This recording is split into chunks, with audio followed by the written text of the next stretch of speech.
प्रिय विद्यार्थियों, आप सभी का मेरे YouTube चैनल जियो प्लैनेट कॉर्नर पर हार्दिक स्वागत है। अगर आप इस चैनल पर नए हैं तो इसे सब्सक्राइब ज़रूर करें, साथ ही बेल आइकन को भी प्रेस करें जिससे कि मेरे आने वाले वीडियोस का नोटिफिकेशन आपको तुरंत मिल जाए। और यदि आपको वीडियोस पसंद आए तो इसे लाइक एंड शेयर करना ना भूलें। हेलो स्टूडेंट्स, भूगोल की सीरीज़ में हम कक्षा 11 के लिए पृथ्वी की आंतरिक संरचना का अध्ययन कर रहे थे और उसमें हमने कुछ महत्वपूर्ण जानकारी प्राप्त की, जिसमें हमारी चर्चा हुई थी कि पृथ्वी के आंतरिक भाग में जो प्रत्यक्ष और अप्रत्यक्ष स्रोत होते हैं वो कौन कौन से होते हैं और किस प्रकार से हम पृथ्वी के आंतरिक भाग का पता लगा सकते हैं, इस पर हमारी चर्चा हुई थी। अब हम चर्चा करते हैं कि वास्तविकता में पृथ्वी की जो संरचना है वो किस प्रकार से है।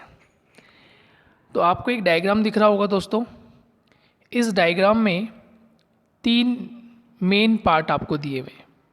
नंबर 1 द क्रिस्ट यानी भूपर्पटी, मेंटल और क्रोड। ये 3 मुख्य भूभाग हैं, 3 मुख्य पार्ट हैं पृथ्वी की आंतरिक संरचना के।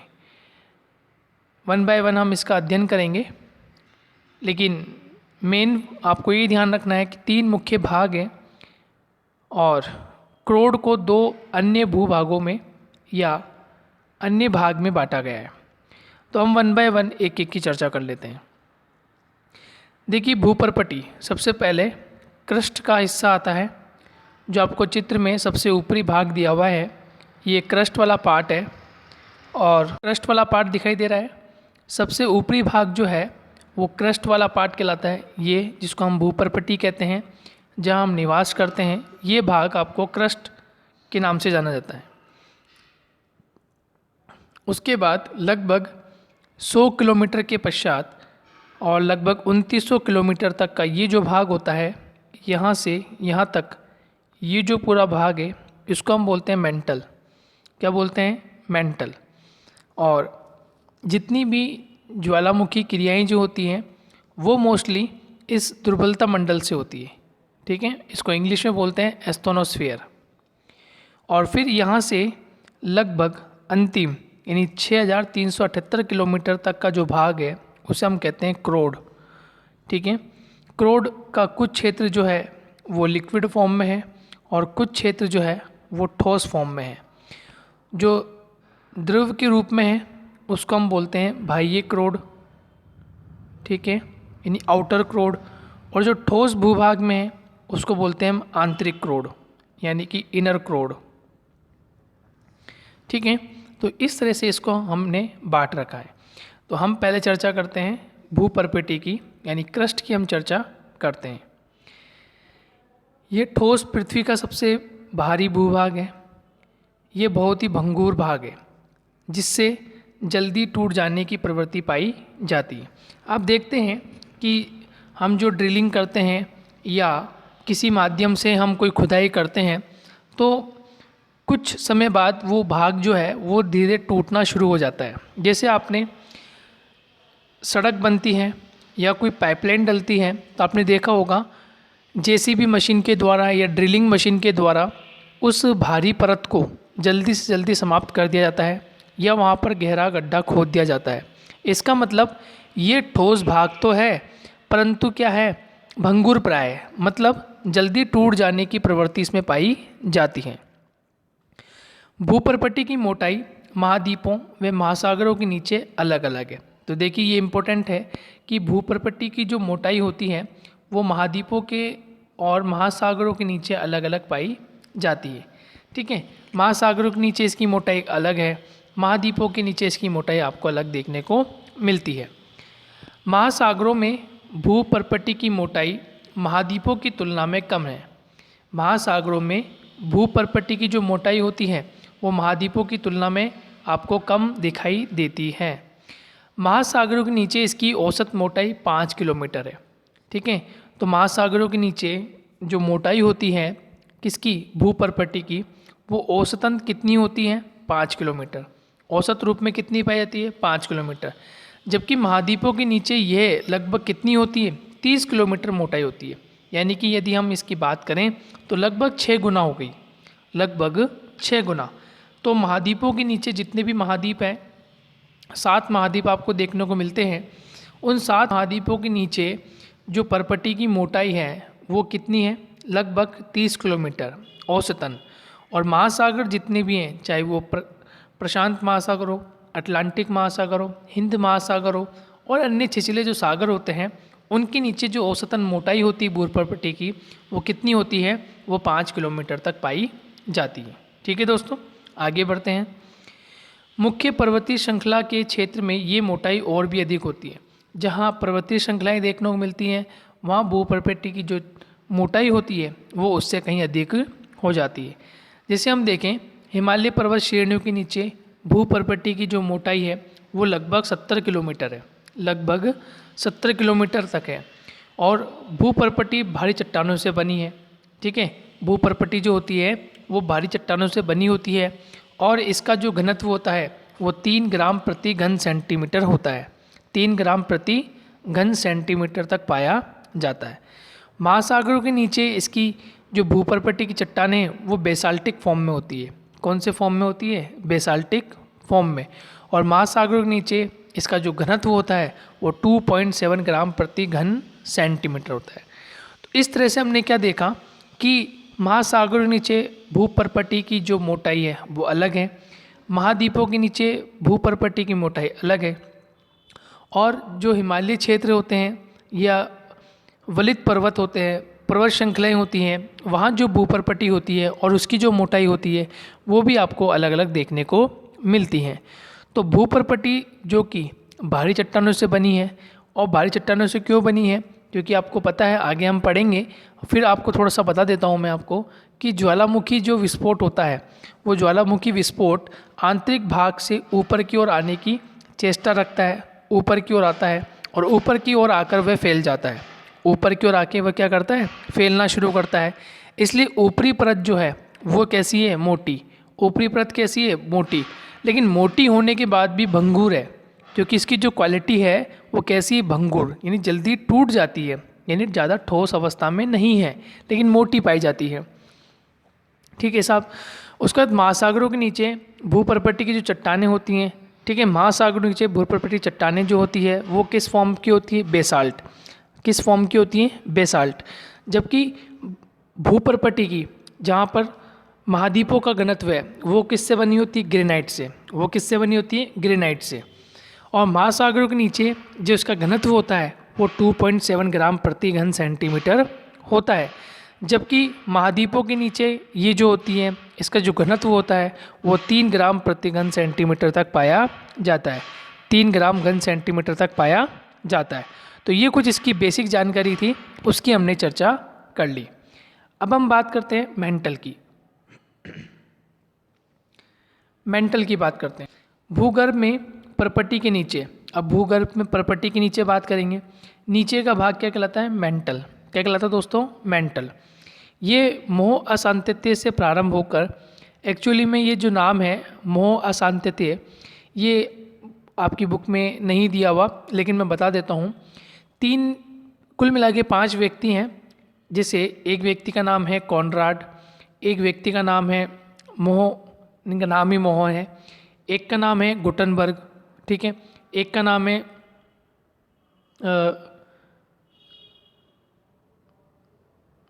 नाम मुझे ध्यान नहीं आ रहा है, बताता हूँ आपको मैं, वांडरग्राट, एक का नाम वांडरग्राट है। इस प्रकार से अन्य अन्य लोगों ने ये अलग अलग तरह से नाम सुझाए हैं और अलग अलग व्यक्तियों ने अलग अलग अध्ययन किया इनका, और अध्ययन के परिणाम स्वरूप इन्होंने ये निष्कर्ष निकाला कि पृथ्वी की आंतरिक गहराई के नीचे जो वास्तविक रूप में देखा जाए तो अलग अलग गहराई है और अलग अलग गहराई का उन्होंने अध्ययन किया है। ठीक है, तो आपको कुछ मुख्य मुख्य चीज़ें आपको ध्यान रखनी है। जैसे आपकी इसमें दिया हुआ है बुक में कि जो मोह है, मोह असांतत्य है, या इसको बोलते हैं डिसकंटिन्यूटी, से प्रारंभ होकर ये लगभग 2900 किलोमीटर की गहराई तक पाया जाता है। लगभग कितना? 2900 किलोमीटर की गहराई तक पाया जाता है। मेंटल का जो ऊपरी भाग होता है उसको हम दुर्बलता मंडल कहते हैं। ध्यान रखिएगा, मेंटल का जो ऊपरी भाग होता है हम उसको क्या कहते हैं? दुर्बलता मंडल। ये आपको ध्यान रखना है, दुर्बलता मंडल। मेंटल का ऊपरी हिस्सा क्या कहलाता है? दुर्बलता मंडल कहलाता है। ठीक है दोस्तों, नेक्स्ट हम बात करते हैं आगे। एस्तोनो शब्द का अर्थ होता है दुर्बलता से। एस्तोनो का अर्थ किससे लिया गया है? दुर्बलता से लिया गया है। इसका विस्तार 400 किलोमीटर का आंका गया है, यानी लगभग ये 100 किलोमीटर से लगभग 400 किलोमीटर तक के बीच में ये मंडल या ये एस्टोनोस्फेयर वाली जो बेल्ट है वो पाई जाती है। ज्वालामुखी के दौरान जो लावा धरातल तक पहुंचता है उसका मुख्य स्रोत यही है।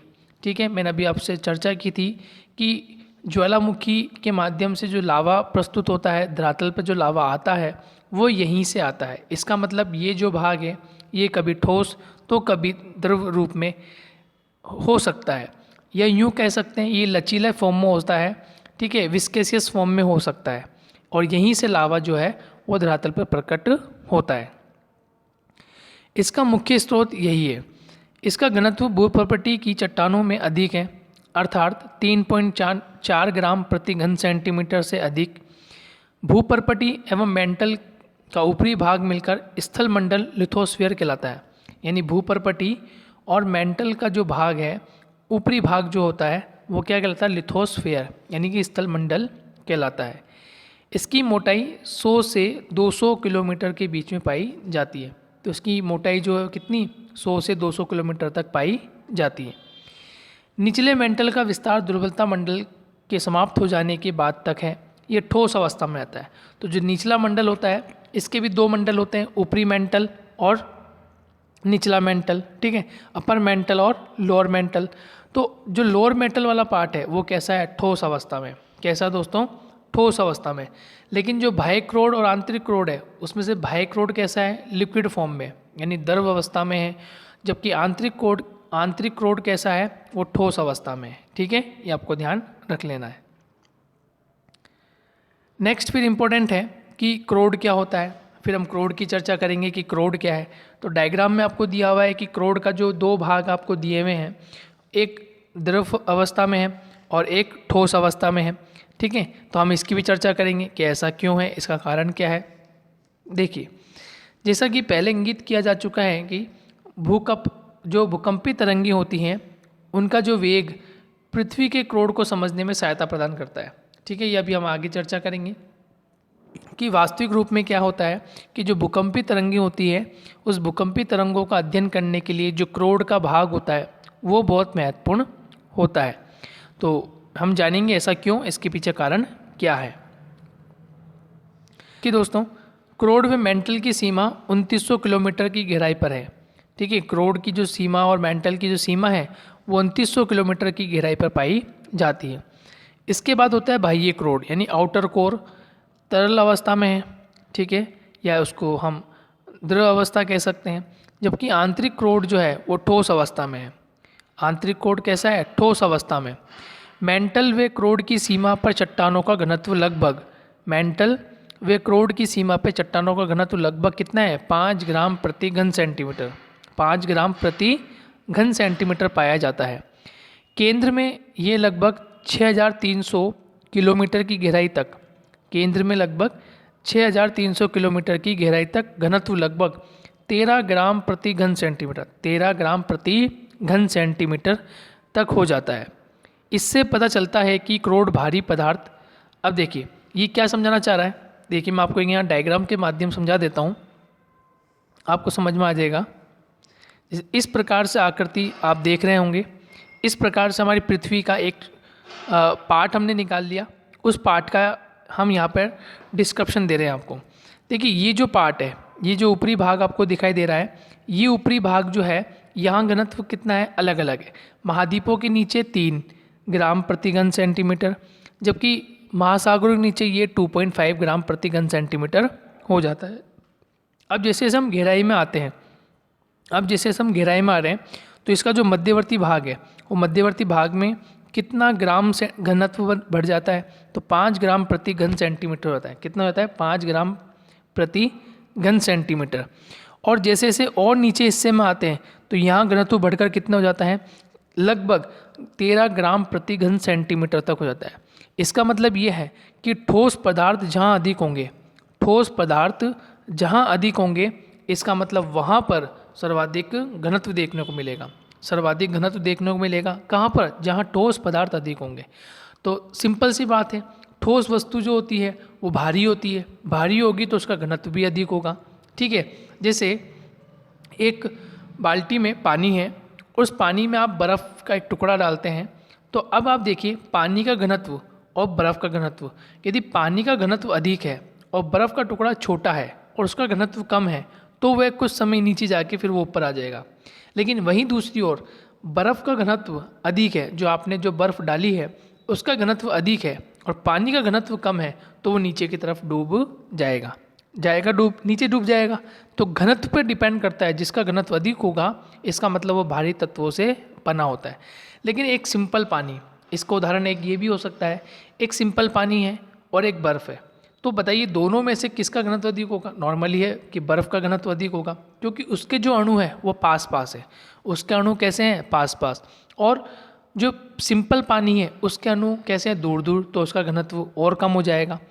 अब वही पानी जो लिक्विड फॉर्म में है, सॉलिड फॉर्म में तो बर्फ़ है, लिक्विड फॉर्म में वो पानी है, यदि उसी पानी को हम गर्म करते हैं, ठीक है, हीट देते हैं, तो वो जो गर्म पानी है वो धीरे धीरे भाप बन के ऊपर हो जाएगा। भाप बन रहा है इसका मतलब जलवाष्प, इसका मतलब गैस बन रही है, और वो जैसे जैसे वायुमंडल में व्याप्त हो रहा है तो उसका घनत्व और कम हो जाएगा, उसका घनत्व और कम हो जाएगा, और जैसे उसका घनत्व कम होगा वो धीरे धीरे ऊपर उठने लग जाएगा। ठीक है, इसका एक उदाहरण आप ये भी समझ सकते हैं, गुब्बारे के माध्यम से यदि गुब्बारे में हम पानी भर दें तो वेट अधिक हो जाएगा, तो बताइए गुब्बारा ऊपर उड़ सकता है क्या? नहीं उड़ेगा, वो नीचे गिर जाएगा। और यदि उसी गुब्बारे में आप हवा भरते हैं तो बताइए क्या वह गुब्बारा उड़ सकता है? तो हाँ, वह गुब्बारा ऊपर उड़ जाएगा। इसलिए आप देखें जो गैस का गुब्बारा होता है वो ऑटोमेटिक आप उसमें गैस भरते हैं और उसके बाद जैसे आप उसको छोड़ते हैं वो धीरे धीरे ऊपर उठना शुरू हो जाता है, क्योंकि मेन बात है घनत्व। घनत्व जितना अधिक होगा तो फिर क्या होगा? वहाँ पे ठोस पदार्थ मिलना प्रारंभ हो जाएंगे। इसीलिए पृथ्वी का आंतरिक भाग कैसा है? ठोस। इसलिए पृथ्वी का आंतरिक भाग कैसा है? ठोस, क्योंकि इसका घनत्व धीरे धीरे बढ़ता चला जाता है। ऊपरी भाग पे तो 3 या 2 या 4 ग्राम प्रति घन सेंटीमीटर होता है, लेकिन जैसे इसके मध्यवर्ती भाग में आते हैं, पृथ्वी के मध्यवर्ती भाग में आते हैं, तो औसतन 5.5 ग्राम घन सेंटीमीटर हो जाता है। और जैसे जैसे हम गहराई में जाते हैं, गहराई में अंतिम बिंदु तक जाते हैं, तो यहाँ लगभग 11 से लेकर 13 ग्राम प्रति घन सेंटीमीटर तक हमें घनत्व देखने को मिलता है। तो जितना गहराई में जाएंगे उतना घनत्व बढ़ता चला जाएगा। ठीक है दोस्तों, ये समझ में आ गई होगी बात। और अब और आगे बात समझ में आ जाएगी। इससे ये पता चलता है कि क्रोड भारी पदार्थों जैसे निकिल और लोहे से बना है। तो पृथ्वी का जो आंतरिक भाग है या क्रोड वाला जो भाग है जहाँ ठोस पदार्थ है, इसका मतलब वो या तो निकिल या फिर लोहा यानी लोहे के तत्वों से वो बना हुआ है, क्योंकि लोहा कैसा है? अधिक घनत्व वाला। इसे नीफे परत का नाम से जाना जाता है। तो इस परत को क्या नाम देते हैं? नीफे। एक्चुअल में एक व्यक्ति है, उसका नाम है स्वेस। ठीक है, स्वेस महोदय हैं। स्वेस ने रासायनिक संगठन के आधार पर 3 प्रकार की परतें बताई हैं। कितने प्रकार की? 3 प्रकार की परतें बताइए। जैसे नंबर 1 जो परत है उसका नाम सियाल है, नंबर 2 जो है वो सीमा है, और नंबर 3 जो है वो नीफे है। कौन सी है? नीफे। देखिए सियाल, अब नाम से पता चलता है सियाल। अब सियाल का मतलब यहाँ क्या हो गया? SIAL, सियाल। CI का मतलब होता है, SI का मतलब सिलिका, और AL का मतलब एल्यूमिनियम। SI का मतलब क्या है? सिलिका, और AL का मतलब क्या हो गया? एल्यूमिनियम। इसका मतलब इसमें किसकी प्रधानता है? सिलिका की और एल्यूमिनियम की प्रधानता है। सीमा में SIMA, SI मतलब सिलिका और MA मतलब मैग्नीशियम, MA मतलब मैग्नीशियम। यानी इस वाली परत में किसकी प्रधानता है? सीमा वाली जो परत में उसमें सिलिका और मैग्नीशियम की प्रधानता है। और नीफे में, ठीक है, NIFE और नीफे में Na मतलब निकल और Fe मतलब फेरस यानी लोहे की प्रधानता है। इस प्रकार से इन्होंने 3 भागों में इस परत को बांटा। पूरी पृथ्वी की जो आंतरिक संरचना है उसको 3 भागों में बांट दिया, सियाल, सीमा और नीफे। और इनका जो डायग्राम है वो बिल्कुल बेसिक डायग्राम है। और बेसिक डायग्राम को इन्होंने किस तरह समझाया है वो बता देता हूँ मैं आपको। इन्होंने एक प्रकार से रिंग फॉर्म में डायग्राम को समझाने की कोशिश की कि ये जो सबसे बड़ी परत है, ठीक है, ये बाहरी आउटर जो आप देखें, ये जो बाहरी आपको दिखेगा इस सर्किल के बाहर वाला जो पार्ट वो पूरा क्रस्ट वाला पार्ट है, ठीक है। उसके बाद इन्होंने एक सर्किल और बना दिया इस तरह से, ये तो पहला सर्किल हो गया। उसके बाद इन्होंने दूसरा सर्किल बनाया और वो थोड़ा छोटा बना इससे, ठीक है। और एक सर्किल इन्होंने और बनाया और वो इस प्रकार से और छोटा हो गया, ठीक है। अब देखिए यहाँ आप देख पाएंगे कि सबसे ऊपरी भाग जो है, ये जो ऊपरी भाग है ये तो कहलाता है क्रस्ट, ठीक है। ये भाग कैसा है, क्रस्ट, ये क्रस्ट वाला पार्ट है, इसको इन्होंने डिस्क्राइब नहीं किया, ये सिंपल क्रस्ट है। उसके बाद यहाँ से यहाँ ये सीमा वाला पार्ट है, फिर यहाँ से यहाँ तक का भाग ये सीमा वाला भाग है, और ये जो पूरा भाग है अंदर का, इस पूरे भाग को नाम दे दिया इन्होंने सीमा। इस पूरे भाग को नाम क्या दे दिया, सीमा। तो इसलिए इन्होंने अलग अलग 3 पार्ट में डिवाइड किया है और 3 भाग बताए हैं, सियाल, सीमा और नीफे, ठीक है। अलग अलग पार्ट में अलग अलग तरह के रासायनिक तत्व हमें देखने को मिलते हैं। तो ये पृथ्वी का आंतरिक संरचना, पृथ्वी की आंतरिक संरचना किस प्रकार से बनी हुई है, इसका इन्होंने कुछ डायग्राम इस तरह से बताया। अब हम नेक्स्ट वीडियो में ये देखेंगे कि पृथ्वी की आंतरिक संरचना के जो प्रत्यक्ष और अप्रत्यक्ष स्रोत हमने देखे थे उनकी हम चर्चा करेंगे कि कौन कौन से ऐसे कारक हैं, जैसे ज्वालामुखी है, भूकंपीय घटनाएं हैं, जिसके माध्यम से हमें पृथ्वी की आंतरिक संरचना का और अधिक पता लगा पाते हैं। तो ये तो हमने कुछ बेसिक जानकारी प्राप्त की कि पृथ्वी की आंतरिक संरचना किस प्रकार की है।